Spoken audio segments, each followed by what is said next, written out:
Chapter 2 The Vanishing Glass. Nearly 10 years had passed since the Dursleys had woken up to find their nephew on the front step, but Private Drive had hardly changed at all. The sun rose on the same tidy front gardens and lit up the brass number 4 on Dursley's front door.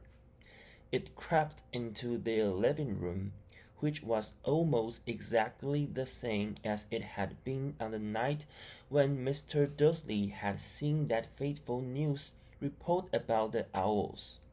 Only the photographs on the mantelpiece really showed how much time had passed. 10 years ago, there had been lots of pictures of what looked like a large pink beach ball wearing different colored bubble hats. But Dudley Dursley was no longer a baby, and now the photographs showed a large, blond boy riding his first bicycle, on the roundabout at the fair, playing a computer game with his father, being hugged and kissed by his mother. The room held no sign at all that another boy lived in the house too. Yet Harry Potter was still here, asleep at the moment, but not for long. His Aunt Petunia was awake, and it was her shrill voice which made the first noise of the day. Up! Get up now! Harry woke with a start. His aunt rapped on the door again. Up! She stretched. Harry heard her walking towards the kitchen, and then the sound of the frying pan being put on the cooker. He rolled onto his back and tried to remember the dream he had been having. It had been a good one. There had been a flying motorbike in it. He'd had a funny feeling he had had the same dream before. His aunt was back outside the door. Aren't you up yet? She demanded. Nearly, said Harry. Well, get a move on. I want you to look after the bacon. And don't you dare let it burn. I want everything perfect on Dudley's birthday. Harry groaned. What did you say? His aunt snapped through the door. Nothing.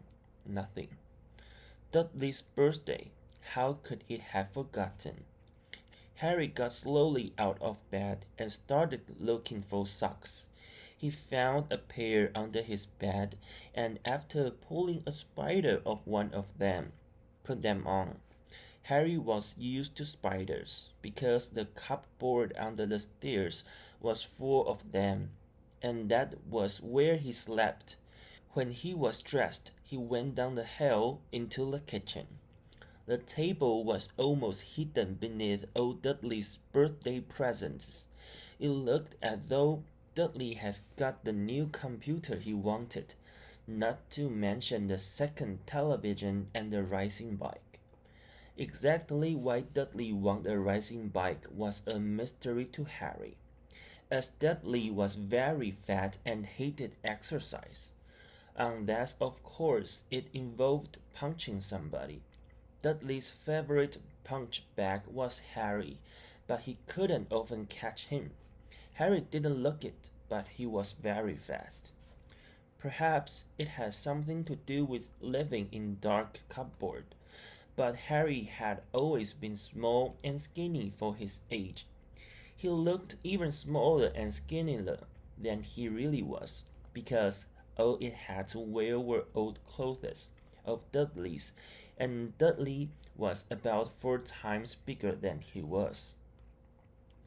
Harry had a thin face, knobbly knees, black hair, and bright green eyes. He wore round glasses, held together with a lot of sellotape, because of all the times Dudley had punched him on the nose. The only thing Harry liked about his own appearance was a very thin scar on his forehead, which was shaped like a bolt of lightning. He had had it as long as he could remember, and the first question he could ever remember asking his Aunt Petunia was how he had got it. In the car crash, when your parents died, she had said, and don't ask questions. Don't ask questions. That was the first rule for a quiet life with the Dursleys. Uncle Vernon entered the kitchen as Harry was turning over the bacon. Comb your hair, he barked, by the way of morning greeting. About once a week, Uncle Vernon looked over the top of his newspaper and shouted that Harry needed a haircut. Harry must have had more haircuts than the rest of the boys in his class put together, but it made no difference. His hair simply grew that way, all over the place. Harry was frying eggs by the time Dudley arrived in the kitchen with his mother. Dudley looked a lot like Uncle Vernon. He had a large pink face, not much neck, small watery blue eyes, and thick blonde hair that lay smoothly on his thick fat head. Aunt Petunia often said that Dudley looked like a baby angel. Harry often said that Dudley looked like a pig in a wig. Harry put the plates of egg and bacon on the table, which was difficult as there wasn't much room. Dudley, meanwhile, was counting his presents. His face fell. 36, he said, looking up at his mother and father. That's 2 less than last year. Darling, you haven't counted Auntie Margie's present. See, it's here under this big one from Mommy and Daddy. All right, 37 then, said Dudley, going red in the face. Harry, who could see a huge Dudley tantrum coming on, began wolfing down his bacon as fast as possible in case Dudley turned the table over. Aunt Petunia obviously sensed danger too, because she said quickly, "And we'll buy you another 2 presents while we're out today. How's that, Pumpkin? 2 more presents. Is that all right?" Dudley thought for a moment. It looked like hard work. Finally, he said slowly, "So I have 39 sweetums," said Aunt Petunia. "Oh," Dudley sat down heavily and grabbed the nearest parcel. "All right then." Uncle Vernon chuckled. "Little Tycho wants his money's worth, just like his father. Enter boy, Dudley." He ruffled Dudley's hair.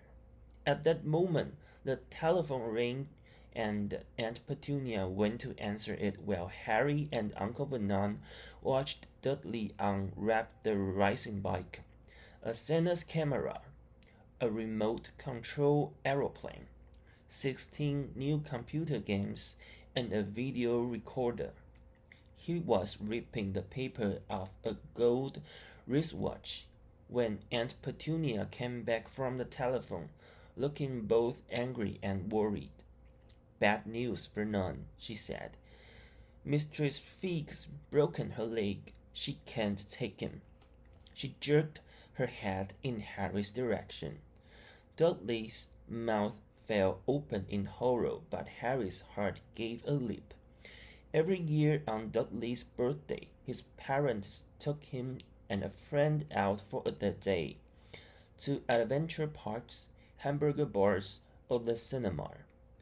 Every year, Harry was left behind with Mistress Fig, a mad old lady who lived 2 streets away.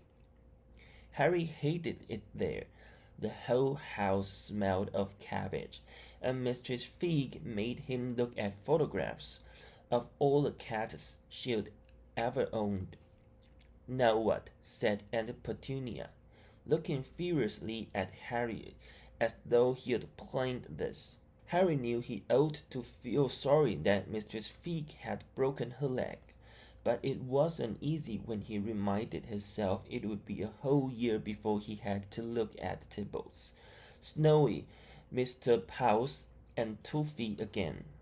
We could phone Margie, Uncle Vernon suggested. Don't be silly, Vernon. She hates the boy. The Dursleys often spoken about Harry like this, as though he wasn't there, or rather, as thought he was something very nasty they couldn't understand them, like a slunk. What about what's her name? Your friend Vonnet? On holiday in Majorca, snapped Aunt Petunia. You could just leave me here, Harry put in hopefully. He'll be able to watch what he wants on television for a change, and maybe even had a go on Dudley's computer. Aunt Petunia looked as though she'd just swallowed a lemon. And come back and find the house in ruins? She snarled. I won't blow up the house, said Harry, but they weren't listening. I suppose we could take him to the zoo, said Aunt Petunia slowly, and leave him in the car. That car's new. He's not sitting in it alone. Dudley began to cry loudly. In fact, he wasn't really crying. It had been years since he really cried, but he knew that if he screwed up his face and wailed, his mother would give him anything he wanted. Dinky Dudley Dumps, don't cry. Mommy won't let him spoil your special day, he cried, flinging her arms around him. I don't want him to come, Dudley yelled between Huck's pretend sobs. He always spoiled everything.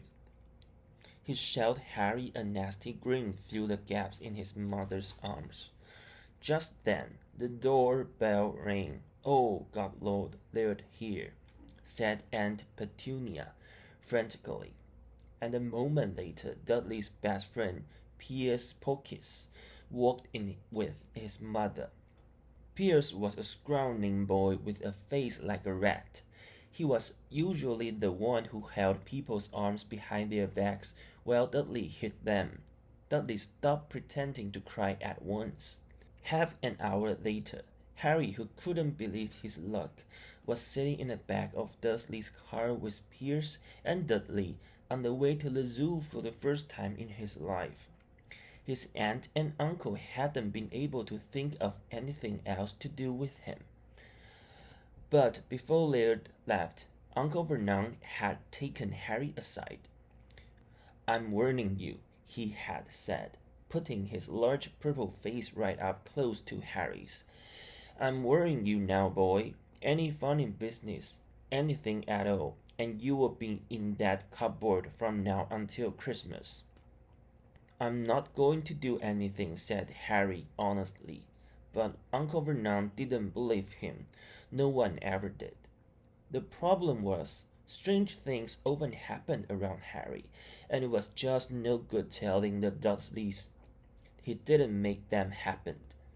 Once, Aunt Petunia tried of Harry come back from the barber's look as though he hadn't been at all. Had taken a pair of kitchen scissors and cut his hair so short he was almost bald except for his fringe, which she left to hide that horrible scar. Dudley had left himself silly at Harry, who spent a sleepless night in magic school the next day, where he was already left at for his baggy clothes and the sellotape glasses. Next morning, however, he had got up to find his hair exactly as it had been before, and Petunia had sheared it off. He had been given a week in his cupboard for this, even though he had tried to explain that he couldn't explain how it had grown back so quickly. Another time, Aunt Petunia had been trying to force him into a revolting old jumper of Dudley's, brown with orange bubbles. The harder she tried to pull it over his head, the smaller it seemed to become, until finally it might have fitted a glove puppet, but certainly wouldn't fit Harry. Aunt Petunia had decided it must have shrunk in the wash, and to his great relief, Harry wasn't punished. On the other hand, He had got into terrible trouble for being found on the roof of the school kitchens. Dudley's gang had been chasing him as usual, when, as much to Harry's surprise as anyone else's, there he was sitting on a chimney. The Dursley had received a very angry letter from Harry's headmistress, telling them Harry had been climbing school buildings. But all he had tried to do, as he shouted at Uncle Vernon through the locked door of his cupboard, was jump behind the big beams outside the kitchen doors. Harry supposed that was wind must have caught him in mid-jump. But today nothing was going to go wrong. It was even worth being with Dudley and Pierce to be spending the day somewhere that wasn't school. His cupboard, or Mistress Fig's cabbage-smelling living room. While he drove, Uncle Vernon complained to Aunt Petunia. He liked to complain about things, people at work, Harry, the consul, Harry the bank, and Harry were just a few of his favorite subjects. This morning, it was motorbikes.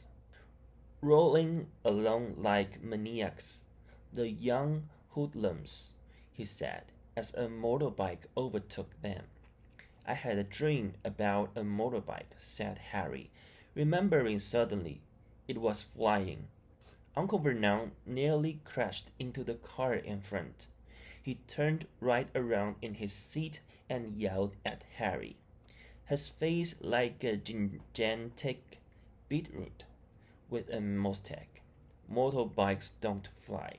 Dudley and Pierce snickered. I know they don't, said Harry. It was only a dream. But he wished he hadn't said anything.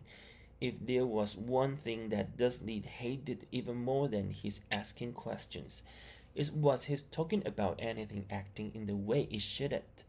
No matter if it was in a dream or even a cartoon, they seemed to think he might get dangerous ideas. It was a very sunny Saturday, and the zoo was crowded with families. The Dursleys bought Dudley and Pierce large chocolate ice creams at the entrance, and then, because the smiling lady in the van had asked Harry what he wanted before they could hurry him away, they bought him a cheap lemon ice lolly. It wasn't bad either, Harry thought, licking it as they watched a gorilla stretching its head and looking remarkably like Dudley, except that it wasn't blonde. Harry had the best morning he had had in a long time.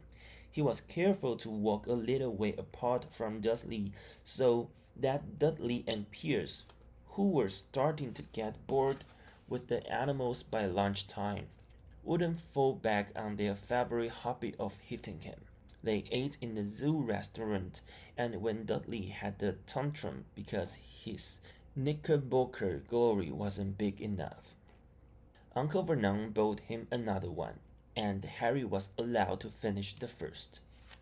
Harry felt afterwards that he should have known it was all too good to last. After lunch, they went to Reptile House. It was cool and dark in here, with lit windows all along the walls. Behind the glass, all sorts of lizards and snakes were crawling and slithering over bits of wood and stone. Dudley and Pierce wanted to see huge, poisonous cobra and thick man-crushing pythons. Dudley quickly found the largest snake in the place.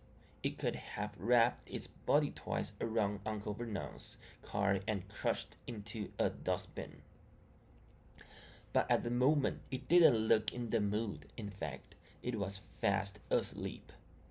Dudley stood with his nose pressed against the glass, staring at the glistening brown corpse. Making a move, he winked at his father. Uncle Vernon tapped on the glass, but the snake didn't budge. Do it again, Dudley ordered. Uncle Vernon rapped the glass smartly with his knuckles, but the snake just snoozed on. This is boring, Dudley moaned. He shuffled away. Harry moved in front of the tank and looked intently at the snake. He wouldn't have been surprised if it had died of boredom itself. No company except stupid people drumming their fingers on the glass trying to disturb it all day long. It was worse than having a cupboard as a bedroom, where the only visitor was Aunt Petunia hammering on the door to wake you up. At least he got to visit the rest of the house. The snake suddenly opened its beady eyes. Slowly, very slowly, it raised its head until its eyes were on a level with Harry's. It winked. Harry stared. Then he looked quickly around to see if anyone was watching. They weren't. He looked back at the snake and winked too. The snake jerked its head toward Uncle Vernon and Dudley, then raised its eyes to the ceiling. It gave Harry a look that seemed quite plainly, "I got that all the time." "I know," Harry murmured through the glass, though he wasn't sure the snake could hear him. "It must be really annoying." The snake nodded vigorously. "Where do you come from, anyway?" Harry asked. The snake jabbed its tail at a little sign next to the glass. Harry peered at it. "Boa constrictor, Brazil." Was it nice there? The boa constrictor jabbed its tail at the sign again, and Harry read on. This specimen was reared in the zoo. "Oh, I see. So you've never been in Brazil." As the snake shook its head, a deafening shout behind Harry made both of them jump. "Dudley, Mr. Dursley, come and look at the snake. You wouldn't believe what it's doing." Dudley came waddling towards them as fast as he could. "Out of your way, you," he said, punching Harry in the ribs. Caught by surprise, Harry fell hard on the concrete floor. What came next happened so fast no one saw how it happened. 1 second, Pierce and Dudley were leaning right up close to the glass. The next, they had leaped back with howls of horror. Harry sat up and gasped. The glass front of the boa constrictor's tank had vanished. The great snake was uncoiling itself rapidly, slithering out onto the floor. People throughout the reptile house screamed and started round for the exits. As the snake slid swiftly past him, Harry could have sworn a low, hissing voice said, "Brazil, here I'm coming. Thanks, amigo." The keeper of the reptile house was in shock. "But the glass," he kept saying. "Where did the glass go?" The zoo director himself made Aunt Petunia a cup of strong sweet tea while he apologized over and over again. Pierce and Dudley could only gibber. As far as Harry had seen, the snake hadn't done anything except snap playfully at their heels as it passed. But by the time they were all back in Uncle Vernon's car, Dudley was telling them how he had nearly bitten off his leg, while Pierce was swearing it had tried to squeeze him to death. But worst of all, for Harry at least, was Pierce calming down enough to say, "Harry was talking to him, weren't you, Harry?" Uncle Vernon waited until Pierce was safely out of the house before starting on Harry. He was so angry he could hardly speak. He managed to say, "Go, cupboard, stay, no meals," before he collapsed into a chair and Aunt Petunia had to ring and get him a large brandy. Harry lay in his dark cupboard much later, wishing he'd had a watch. He didn't know what time it was, and he could be sure that Dursley were asleep yet. Until they were, he couldn't risk sneaking to the kitchen for some food. He'd lived with the Dursley almost 10 years. 10 miserable years. as long as he could remember. Ever since he had been a baby and his parents had died in a car crash, he couldn't remember being in the car when his parents had died. Sometimes, when he strains his memory during long hours in his cupboard, he came up with a strange vision, a blinding flash of green light and a burning pain on his forehead. This, he supposed, was the crash, though he couldn't imagine where all the green light came from. He couldn't remember his parents at all. His aunt and uncle never spoke about them, and of course he was forbidden to ask questions. There were no photographs of them in the house. When he had been younger, Harry had dreamed and dreamed of something unknown relation coming to take him away, but it had never happened. The Dursleys were his only family, yet sometimes he thought, or maybe hoped, that strangers in the street seemed to know him. Very strange stranger they were, too. A tiny man in a violet tapped hat had bowed to him once while out shopping with Aunt Petunia and Dudley. After asking Harry furiously if he knew the man, Aunt Petunia had rushed them out of the shop without buying anything. A wild-looking old woman, dressed all in green, had waved merrily at him once on a bus. A bald man in a very long purple coat had actually shaken his hand in the street the other day and then walked away without a word. The weirdest thing about all these people was the way they seemed to vanish the second Harry tried to get a closer look. At school, Harry had no one. Everybody knew that Dudley's gang hated that odd Harry Potter in his baggy old clothes and broken glasses, and nobody liked to disagree with Dudley's gang.